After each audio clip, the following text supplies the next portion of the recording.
galera, tudo bem? Hoje é dia de nós falarmos de Revolução Francesa. Este acontecimento que ocorreu lá em 1789 na França e que literalmente marca o início de uma nova era para a história. Este movimento, junto com a Revolução Industrial, alteraram todas as estruturas políticas, sociais, econômicas e culturais do mundo, inaugurando uma nova era, uma nova forma de organização, de se pensar o mundo, principalmente neste sentido político, neste momento.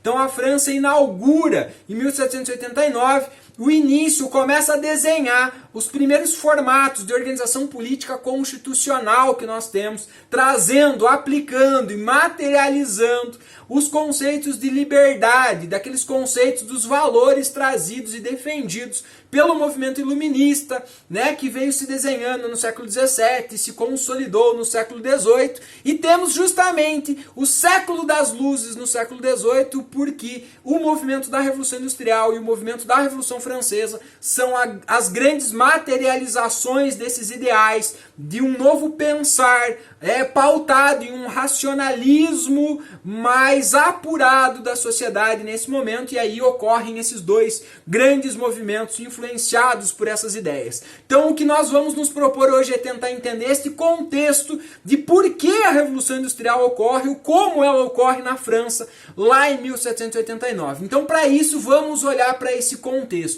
Como era a França, como se organizava politicamente, economicamente e socialmente, porque é fundamental que a gente olhe para isso. Então a França, nos momentos que antecederam a Revolução Francesa, em 1789, era um país politicamente organizado e governado por uma monarquia absolutista. O rei da França, nesse momento, era Luís XVI, que ainda governava naquele modelo absolutista, né? Partindo da ideia da teoria divina, né? Tomando as decisões e pensando o Estado a partir, literalmente, das suas vontades, nesse sentido. E aí, obviamente, privilegiando alguns grupos, excluindo outros, né? E criando justamente esse contexto, né, de inconformidade da política social nesse sentido. Outro elemento fundamental para a gente entender a França nesse momento é a divisão social, a estratificação social do país nesse momento, já que a França até 1789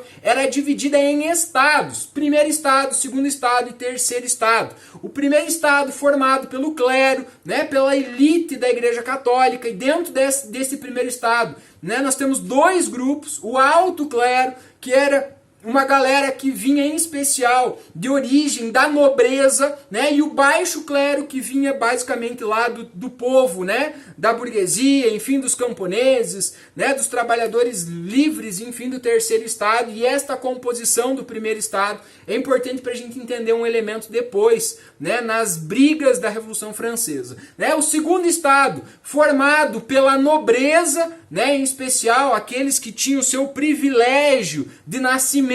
Então esses dois estados, eles tinham em especial um privilégio muito grande, eram isentos de impostos, tinham benefícios, inclusive recebiam soldos pagos pelo terceiro estado, né? Então tinha uma série de vantagens e privilégios na França nesse momento. Já o terceiro estado, este era a grande massa, né, da população francesa nesse momento, e era formado pela burguesia, pela alta burguesia, os banqueiros, os caras mais ricos, por uma média burguesia, comerciantes mais abastados, e por uma baixa burguesia, né, artesãos, pequenos comerciantes, trabalhadores livres também, camponeses. Então a grande massa da população resumia-se neste terceiro estado, e era sobre este terceiro estado que recaía toda a responsabilidade de sustentar o Estado francês, sustentar o país, porque era somente este grupo social que pagava impostos, o qual era utilizado então para cobrir esses gastos, né, cobrir essas despesas, esses privilégios de primeiro e segundo estado. Então este era o desenho social da França nesse momento que antecedeu a Revolução Francesa em 1789. Tá? Um elemento importantíssimo de a gente entender nesse momento é que o terceiro estado em especial era composto pela burguesia, esta classe econômica ligada ao comércio, que gradativamente veio enriquecendo, né? E em especial dentro do Estado absolutista, o Estado absolutista organizava a economia pautada nos valores do mercantilismo. E uma característica essencial do mercantilismo é o intervencionismo estatal. Quem determinava a produção, quem determinava preços ou como comercializar era o rei. E isso trazia um descontentamento extremamente grande para a burguesia, já que a burguesia queria a sua liberdade, fazer comércio, né, enfim, estabelecer as suas relações comerciais de acordo com as suas necessidades, de acordo com a dinâmica da economia,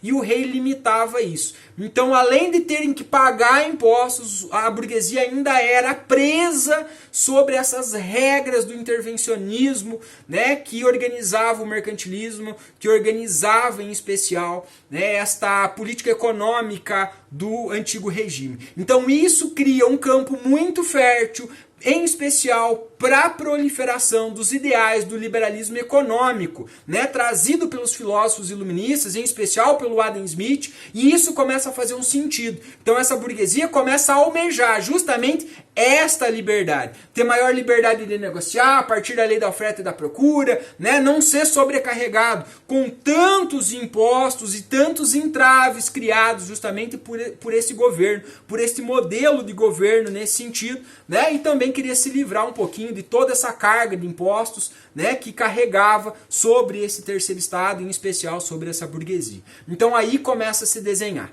Tá? A última década da França, antes da Revolução Francesa, marca uma série de crises econômicas que vão potencializar esses fatores da questão social, da divisão dos estados e dessa proliferação dos ideais iluministas neste momento. Então, estas crises econômicas, né, vão marcadas. Né? Em 1780, a França vai se envolver, vai chegar no momento onde a sua economia está absolutamente arruinada, né? E isso é fruto de alguns fatores. Primeiro, a Guerra dos 7 Anos, né? No processo de ocupação e colonização aqui da América, a França e a Inglaterra acabam se envolvendo em atritos militares pelas disputas aqui da América do Norte e também algumas disputas na Ásia, aonde esses dois países travam um conflito que vai durar 7 anos, mas vai ter como resultado um gasto excessivo, um arruinamento econômico, e também a França perde os territórios do que hoje é o Canadá e alguns territórios e algumas posses no continente asiático, o que enfraquece ainda mais a sua economia nesse sentido. Em 1776, logo depois da Guerra dos 7 Anos, começa o processo de independência do que é os Estados Unidos. E aí é o momento em que a França vai aproveitar para se vingar da Inglaterra. Né? Então vai ajudar os colonos ingleses aqui da América no seu processo de independência, mandando soldados e emprestando dinheiro, né? Em específico 2 bilhões de libras para financiar essa guerra dos colonos contra a Inglaterra. Só que isso não é levado em consideração a situação econômica do país. Este gasto na guerra de independência dos Estados Unidos vai fazer com que a França se endivide e crie uma situação ainda mais caótica econômica graças a esses gastos. Né? Diga-se de passagem, uma curiosidade, né? No momento da independência dos Estados Unidos, a França vai presentear os Estados Unidos com a Estátua da Liberdade, mas não vai conseguir terminar esta estátua justamente porque não tem dinheiro, não tem recursos, né, para terminar o presente. Então quem termina a Estátua da Liberdade é os próprios estadunidenses que terminam o seu presente, né, para representar este momento da liberdade e da independência dos Estados Unidos. Tá? Outro momento grave nesse sentido é em 1786, a França assina um tratado econômico com a Inglaterra, aonde a França ofereceria e forneceria vinhos para a Inglaterra, em contrapartida compraria produtos manufaturados. Isso acaba sendo um grande problema e um grande tiro no pé da França, porque competir com a Inglaterra já era difícil economicamente por causa da Revolução Industrial. Neste contexto, a França ainda favorece a entrada de produtos ingleses no país. Resultado disso, o enfraquecimento econômico, o fechamento das empresas na França, porque as empresas não conseguem, o comércio não consegue competir com os ingleses.